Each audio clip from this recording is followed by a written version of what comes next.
And so we've already seen our first semi-finalist. Shaw, California Bear is the first one to qualify into the last 4. And then by the end, perhaps another couple of hours or so, we'll have another one decided here. So it's dwindling down. Yep, sloppy bit of work in the deep, conceding an extra run. Has been a good over so far up to that point from Rahman. But he's conceded 2 runs without much of his own fault.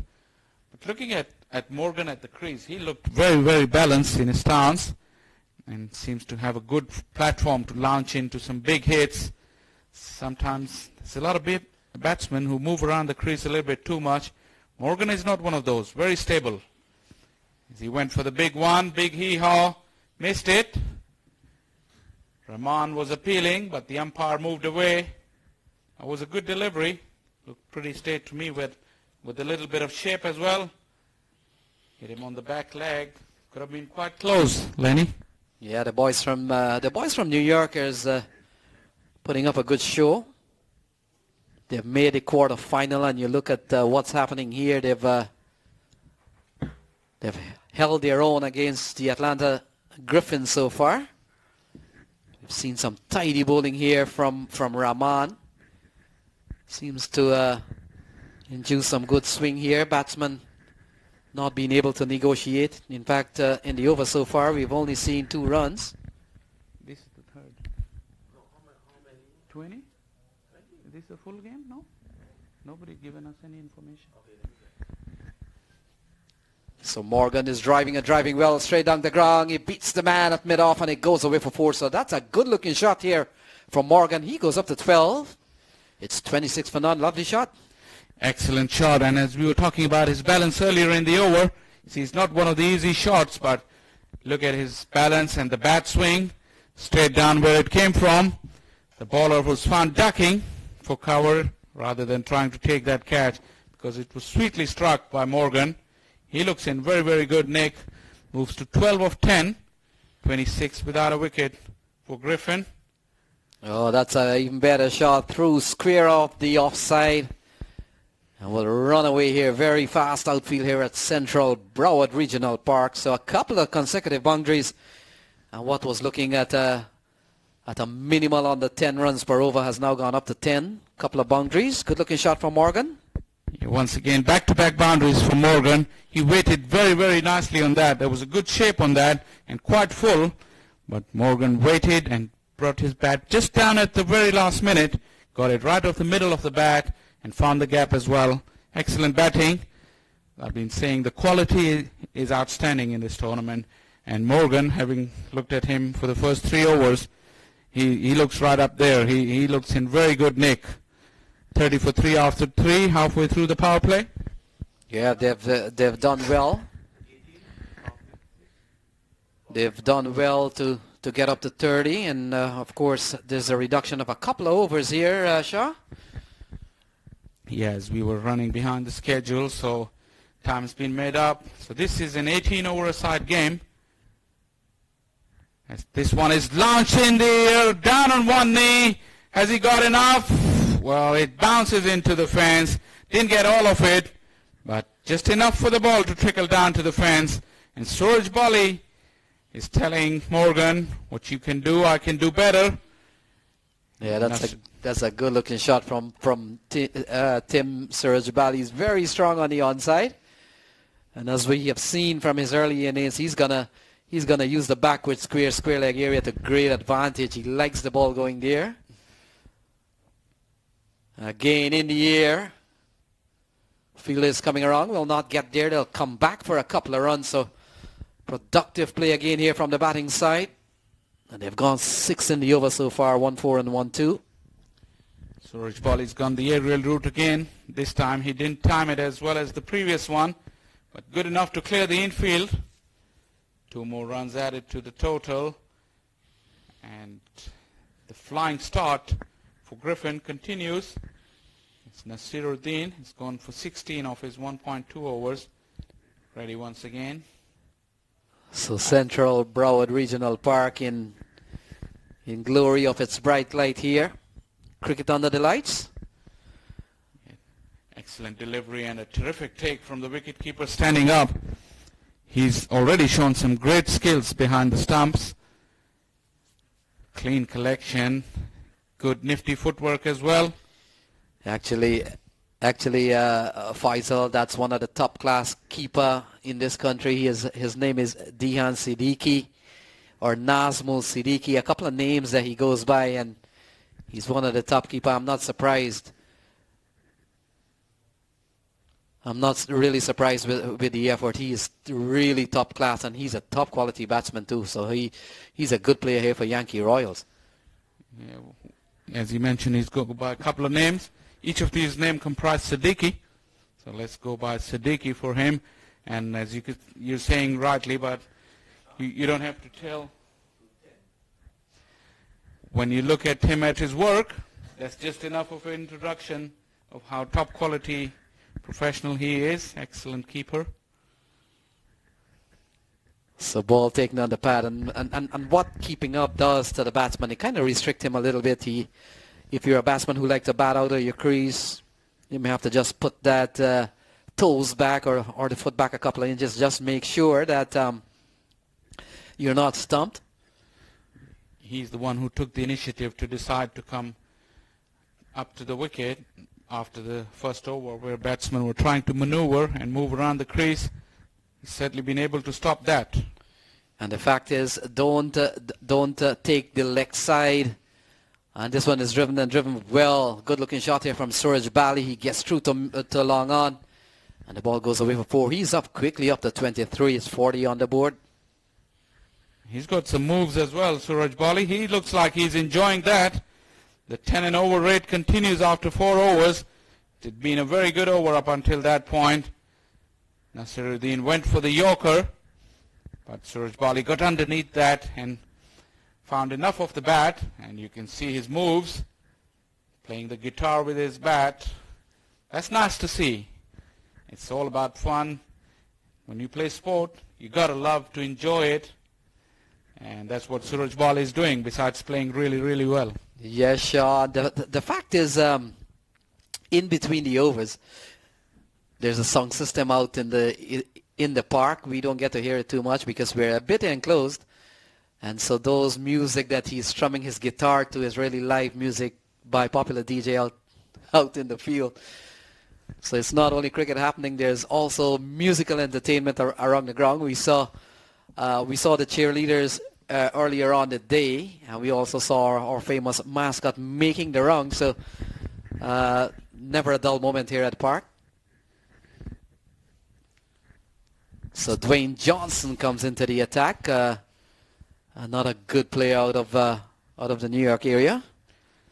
Yeah, if our production team is watching, that could be probably one of the signature moments of the tournament, you know, with the music. And that's the kind of thing when he goes online, these kind of moves become viral, and that can only bring more popularity, more fame to the event, which deserves it, because this year it's been organized in a befitting manner. Very enjoyable. So Griffin has made a very good start. They're going at 9.46, 9.5 runs and over. And you can't complain in the early stages of this innings, Shah, if you're going at almost 10 and over. No complaints at all. You haven't lost a wicket, and both of your batsmen, Suraj Bali on 23 and Morgan on 16, has had a feel of the ball already. Yep. Johnson was able to extract some extra bounce from an awkward length, though, as he once again bounds in, tries the middle of the pitch, beats the attacking intent of Suraj Bali, who came down the wicket to him. I think he got through the shot a bit too early. Excellent bowling from Johnson so far. Yeah, Johnson has had a good over. We've only seen a leg by, and certainly that won't count against his analysis. So Siddiqui makes a diving stop at the back there. He's a top-class keeper, 41 for none. Yeah, that was an excellent save off the inside edge. It was flying. He anticipated it quick, moved very quickly. Acrobatic dive. Stopped the ball with 2 hands. As Johnson continues his good work. Pressure building on Suraj Bali after all these dots. See if big shot is coming. And the fact is, Shaw just coming back here to Yankee Royals. They do have another top-class keeper in Imran Mazhar. The fella up at the mid-off here. He's really their keeper, Imran Mazhar. And he's also top-class, but today he's given the glove to Dehan Siddiqui. Who is better? I will not go on public television and say that. Ball driven into the offside. Suraj Bali. In fact, the catch might have been taken here. It's just a good save in the covers, and all the fielders rushed around to congratulate the fielder because it was struck fiercely by Suraj Bali on the bounce. Excellent stop. That was an awkward bounce right in front of him, but diving to his left. Is that Mazhar? He got the save. And talking about Mazhar, he's kept in one of the earlier games, and he too was a very, very good keeper behind the stumps, and he batted well as well. So the Yankee Royals have covered that base all right with two very, very good keepers in the same side who can bat as well. That's a luxury to have. Yes, Shaw, some of the best team, whether local or international or even at any level, they always come with a top-class keeper. He makes a big difference in your fielding unit. So it could be a bowling change here. We'll wait and see. And Griffin has started well. They're up to 41 in an 18-over game, with both Morgan and Suraj Bali among the runs already. They haven't lost a wicket yet. And seemingly they've given Griffin a very good start here. Johnson got off to a maiden over in his first over, one of the very, very rare occurrence in 2020 format. So he's put in start of a good spell. As you rightly said, there's a bowling change now from the northern end. First ball was wide outside the off stump, went underneath the bat of Morgan. Since his dance moves, he's come on strike for the first time. Let's see if he's got something else to show as well to his fans. And the Griffin fans would ideally want a big over from him. Last over for the power play. So ball guided away here by Dean Morgan. Well placed. And it goes away for four. Another boundary. 45 on the board. It's always good to see the batsmen who can strike the ball really hard do go for big ones as well. So it's a batsman's game, as they say, Lenny. Yes, Shaw, you're right on that. That's one of the irony. To decide to come up to the stumps for Chowdhury as well. There's a big shout. Still appealing. Siddiqui, umpire thinking about it. In the end, he decides it was not out. And once again, a splendid take by Siddiqui. He's showing us the tremendous glove work. At pace, it's never easy, I can tell you that. But he's in top form. Excellent glove work from Siddiqui. Still talking to the umpire. He thinks he had one. But in tomorrow's paper, he won't see a caught Siddiqui bowled Chowdhury in the first over. Oh, slashing shot. Fielder gets onto it, takes the catch. Suraj Bali is gone. He falls for 23. 46 for 1. Chowdhury becomes the first man to take a wicket in the quarterfinal for Yankee Royals. Suraj Bali goes for 23. Yeah, probably justice done. Even a ball later, but New York Yankee Royals are not complaining. Look at the way they celebrated. They all rushed to the middle of the pitch to congratulate the fielder. And Chowdhury has provided the breakthrough. The dangerous Suraj Bali takes the long walk back. It promises to be an exciting battle. After first 4 overs, Yankees were 40 for no wicket. Sorry, Griffin were 40, but Yankees are making a comeback through Chowdhury. And he's bowled a good over, and now he's got the breakthrough as well. Yeah, not a bad contribution here from Suraj Bali. 23. He's given them a very good start. 46. So you can't complain too much. This is the second time he's been among the runs today. They've had a hectic day, Atlanta Griffin. And if we heard correctly, this is their third game of the day. So they've been playing all day pretty much. And Suraj Bali has been among the runs, posting 46 with your opening part, and not bad in T20 cricket. in T18 cricket. So we have to, at this point, keep reminding our viewers that this game has been reduced to 18 overs a side. As Chowdhury for the last ball of the over for one slight fumble from Siddiqui. He looks disappointed with himself, sets himself high standards. A bye against the name probably is hurting him more than what the ball had struck his finger. Because he's a top wicket keeper. And Chowdhury finishes strongly. He's 1 for 5 after 1 over and 47 for 1 after 6. The run rate is slightly shy of 8, 7.8 to be precise. With Morgan on strike, he's on 16. Irwin is the new batsman. Yeah, they might have been very happy they've seen the back of Suraj Bali. And you can't put a price on a wicket, so I'm pretty sure even if the scorecard reads 47 for 1, and the scorecard is telling us they're going at almost 8 and over, just to see the back of Suraj Bali would certainly bring a little bit of minor triumph to the proceedings so far, as Dwayne Johnson will continue. His first over was a maiden, so he hasn't given up a run in 6 balls, and you've got to say that's a splendid effort in an 18-over game. Oh, here we go. Commentator's curse. Yeah, we try to build him up, and then he responds with a wide. But you're right, his first over was quite good. He pulled the tide back for his team after the sensational start by Atlanta Griffins. Yeah, one of the thing about the leg side wide, you're really surviving on a very thin margin, and I'll tell you why. Outside the off stump, you can bowl a ball that is a yard wide, and the umpire may not call you a wide, but once you slide down the leg side even half an inch, once it doesn't touch the equipment of the batsman, the umpires will quickly be inclined to call you a wide. So there's a big disparity on the offside and the onside. And I think part of the problem over the years, Shah, leg side bowling has always been termed hiding the ball or negative bowling. And so the ICC have made more of a standardized rule and say, well, once the ball goes down the leg side, we're going to make it a more uniform call it a wide.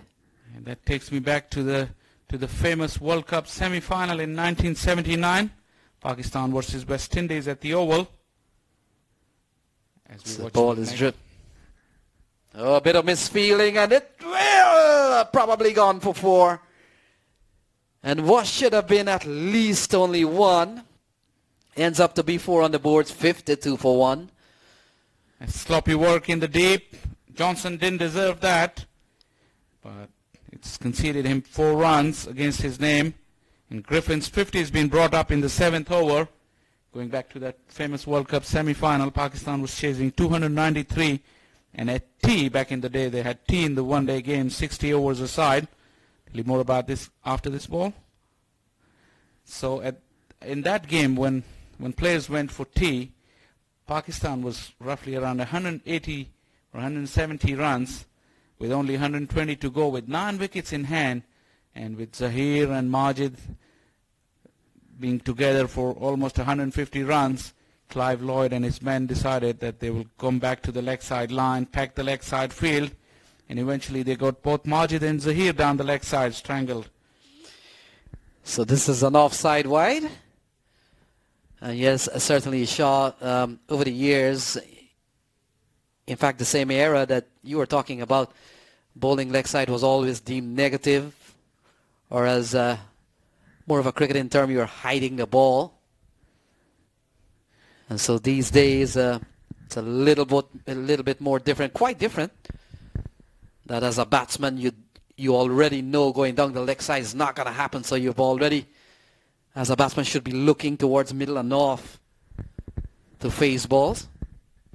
I don't know why on earth I would go to that 70s and 80s era, because you're ready and waiting to jump on that time when it was the golden time of West Indies cricket, and probably the best team on the planet ever, the 70s and 80s of West Indies.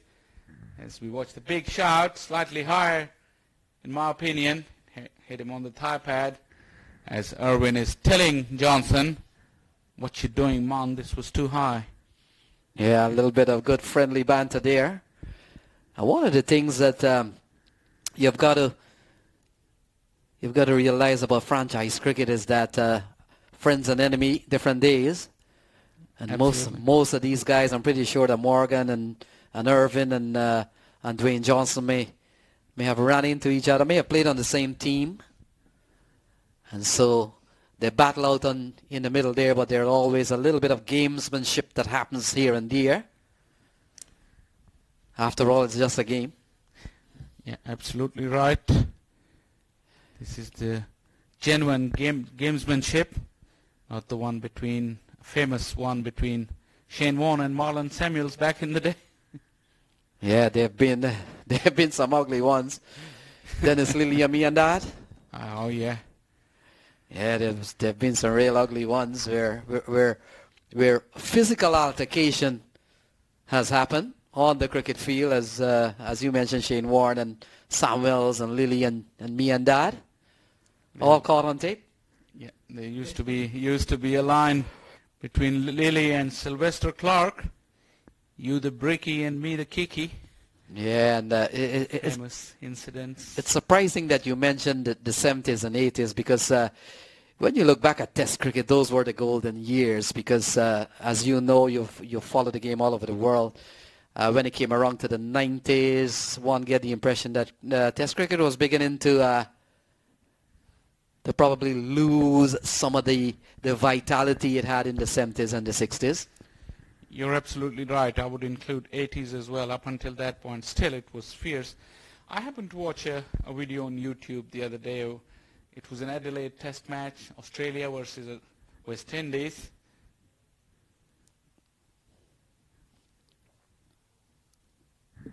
And in that video, Sir Vivian Richards came to bat at number 3.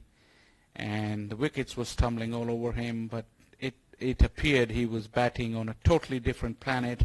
He took on the likes of Lilly and Pascoe, and it was so fascinating to watch even today that I don't think that we can see that kind of battle or that kind of hard battle anymore. But Sir Vivian was, of course, one of the true greats.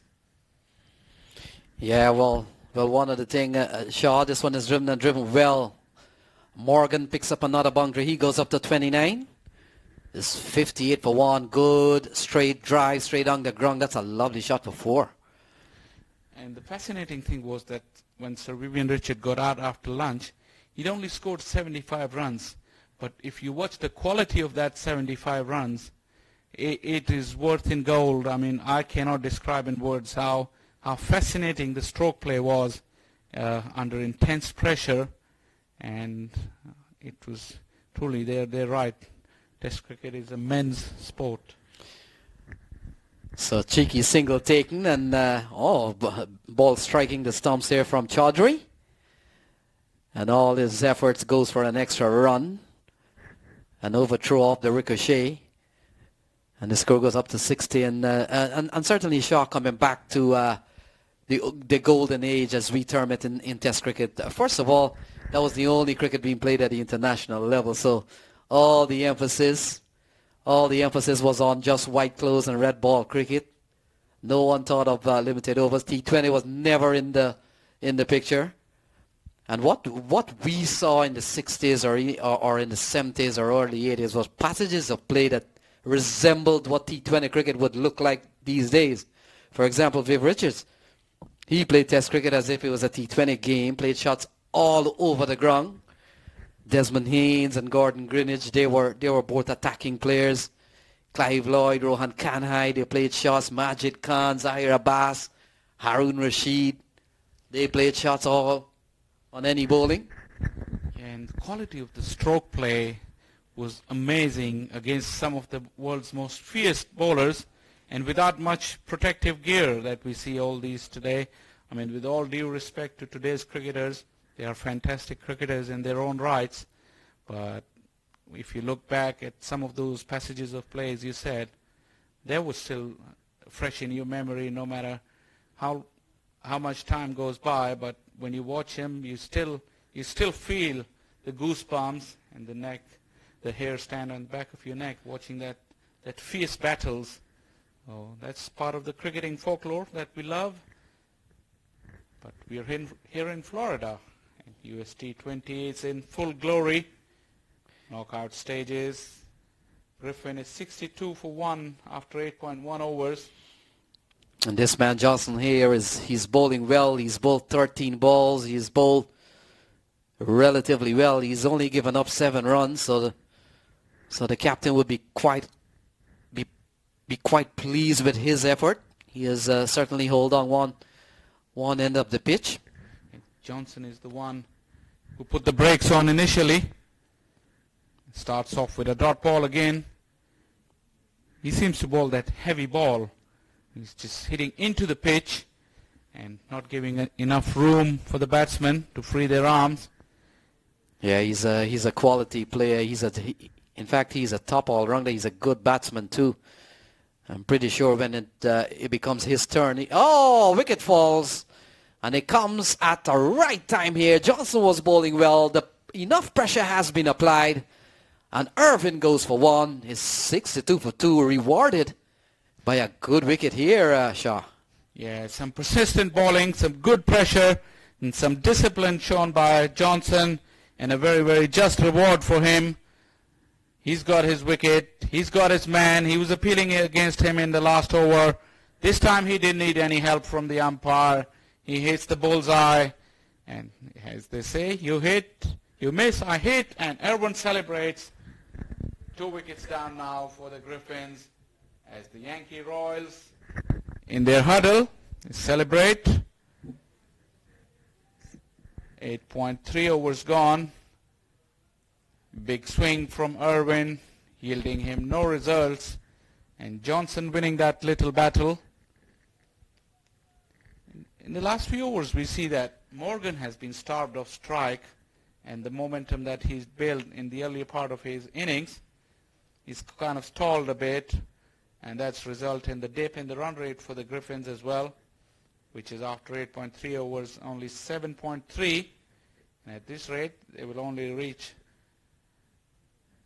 about 148 runs, which in a knockout game could be a good total. But after the kind of start they had, they will be probably looking at a few more than that. We watch the new batsman coming in. That's the informed man, Ebanks. He's been one of the mainstays of Griffins as well. He's a good performer. He's a very, very good professional at this level. Every time I turn up a U.S. domestic game or the scorecards, and you see Ebanks, and he's always in the runs. And I hope I don't put bonkers on him. And for Griffin's sake, he needs to have a good knock here. So Rohan Ebanks. And straight away he's driving and driving well. Gets off the mark quite convincingly. Score goes up to 63 for the loss of Suraj Bali, who made 23. And Irvin, who made 1. 63 for 2. A couple of wickets taken so far. 1 from Johnson. And also we saw 1 from Chaudhry. So the bowlers among the wickets. Yeah, and sometimes the middle period after the power play, as we watch the next delivery, it's way down the leg side. And it's a wide, a little bit of indiscipline now, creeping into Johnson. And he wouldn't be very happy with that one. And as I was saying, sometimes in the middle overs after the power play, it's hard for the batsman who's been striking the ball in the power play to change his gears and just build an innings towards a big finish. And that's the time where most of the wickets fell. And a lot of the times, between 8 to 14 overs, we've seen in T20 cricket where the innings fails off the rails and the team after a good start kind of lose their way. On the opposite side of things here on the pitch, we'll have to wait and see. Might have gotten an edge, and they come back, they scamper back for a couple of runs. So 2 runs off the bat of Morgan. Off the bottom edge, eluded the diving Siddiqui. A little bit of indiscipline from Johnson on the last couple of balls. One straight down the leg side. This was short and wide. And the score from Griffin, which had stalled for a couple of overs, is on the move again. Yeah, Johnson has given up quite a few in this over. In fact, he's given up 11 in this over by his standard. A very poor second over here from Dwayne Johnson. Is up to 72 for 2. Morgan has held his own on 37. And we'll have to wait and see what Ebanks contributes here to the Griffins' batting total. Atlanta Griffin having deciding to bat first after 9 overs. They're batting a 72 for 2. Yeah, the last ball of the over, the third man fielder seemed to have not picked the ball at all. He was standing, and he started to move when the ball had gone past the 30-yard ring. And after that, he tried his best. But his dive, the desperate dive, couldn't save the boundary.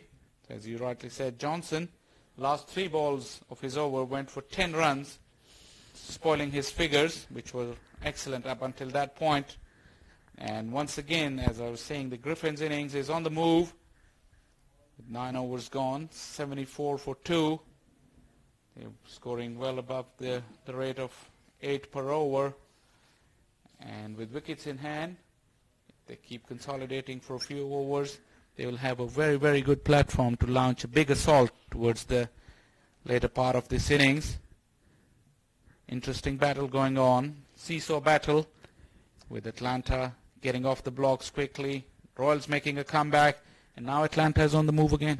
Yeah, they're going at exactly 8 and over. 54 balls still to be bowled, at least. And I'm pretty sure, well, can't say I'm pretty sure, but always there's wide. And so far, they've been quite disciplined on bowling no balls.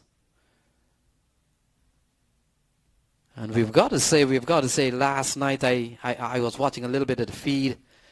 The Adam Sanford team, perhaps one of the teams that really bowled quite a few no balls. Oh, that was a very indisciplined start to their innings. When Walters decided that he's going to test the middle of the pitch and bowl short pitch deliveries one after the other, and he was called for no balls for short pitch bowling, not overstepping the crease. Yeah, in these days, no balls are heavily punished. The punishment is it's a free hit after that, so anything can happen on a free hit. You're not going to get a wicket on free hit unless the batsman is running aimlessly and carelessly. So we're watching Chaudhry. He's had a decent spell. And we've got 52 balls remaining. Ball slashed away through the offside. We'll only get a single as Rohan Ebanks. And over the years, Shah, when the name of Rohan comes up, it always reminds you of Rohan Kanhai. Absolutely one of the true legends of the game as well from yesteryears. It is said that Sunil Gavaskar named his son Rohan Gavaskar after Rohan Kanhai. Yep, that's absolutely true. I heard him say many times. And Rohan Gavaskar himself, a very, very good player. Did play for India, but it's yet another of those famous fathers' case where the sons couldn't make as much name for himself in the same field. Yeah. The son of great St. Donald Bradman, same story. I'm pretty sure that if you're a cricketing family, can you imagine how many a slashing shot through the offside field. It comes around, too powerful for him. And it goes away for 4 off the bat of Rohan Ebanks. He goes up to 6. It's 80 for 2. A slashing shot through the offside. And even the best fielder in the world probably would have had some bit of challenge with that one. It traveled quickly. And the fielder, although came around quite quickly, wasn't able to hold on. That's a power shot. That went through him before he could dive. Went like a tracer bullet. The bat speed was enormous on that shot. And Ebanks put all his weight behind that. And the fielder had absolutely no chance with only 5 or so yards to cover at a distance of about 75 meters, still couldn't make it. So ball chopped into the ground, not timed well. And they'll get a single. Ebanks is on 7, is Morgan on 38. 10 overs gone, 81 for 2. Ebanks looks in the mood, the way he's swinging. I think he's realized, or he's assessed the conditions, that he's got enough of a platform to launch from here. And if he could do that successfully, 10 overs could be very, very long period for the fielding side. So either they need to get rid of him pretty quickly or tie him down, which I don't seem it's possible with the kind of mood that Ebanks is in. So either or, we're for another interesting passage of play coming up in the last 8 overs of the innings. And that is quite fascinating viewing. The battle of bat and ball continues. And also you can add to the pressures of a knockout game to this one as well. Yes, Shaw, you lose. You get a chance to get some relief. But many 16 teams have already can start making the arrangements to head to Hollywood International Airport or drive back home. You make it 17 because one quarterfinalist has already been knocked out. So you're right about that, Lenny. But as we were talking earlier, probably they've already booked in till Sunday, so they'll come tomorrow, enjoy the music here, enjoy the cricket, and watch who wins, and try and prepare against them for the next events. Yeah, the downside of live broadcast is that you don't need to come to the ground now. So that's the downside of live television. 81 for 2, a bit of change over here as we see spin for the first time, is it? We could see a leg spinner here. I want to think that he's going to bowl leg spin.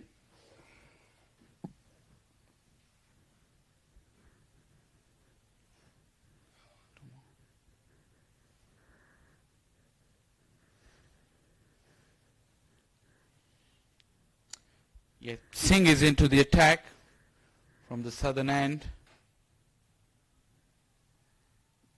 Big shot and given. Singh has made the breakthrough on his very first delivery. And Ebanks, as we've been talking about it, he was in the mood. He was not going to hold back. He went for the big heave and got defeated by the flight and drift of Singh. He's delighted. So is his teammates. 83 for 3 now, Griffin. And a wicket at a very, very important juncture. Well, a perfect start to any bowling spell. You get a wicket off the very first ball. Can't want a better start than that. So it's 81 for 3. Singh has struck on the very first ball that he's bowled. Ebanks is gone. Not to be confused with Damian Ebanks, who has been quite a prolific scorer for the California Bears with already a century in the bag. That's Damian Ebanks. And we don't have all the information whether they're related or not. But Rohan Ebanks, he comes back for 7. And it's now 81 for 3. Yep, and Royals are still in the hunt, taking wickets at regular intervals. That's what they need to do throughout the innings to stem the flow of the runs. Because in this version, if you get away with one big partnership, that alone could take the game away from you. So Singh has made a contribution already, and he would like to add to this. And remember, it's an 18-over-a-side game. So 8 overs, only 7 to go after this. Yeah, to be exact, 47 balls remaining. Singh has made a very good start. Les Monroe has come out to the middle. Morgan is still there on 38. He started with Suraj Bali. He's been there from the start. And so he has held up one side here for Griffin. 47 balls remaining, so a run a ball will probably give them something in the vicinity of 130. And Yankee Royals in their first appearance here at the U.S. Open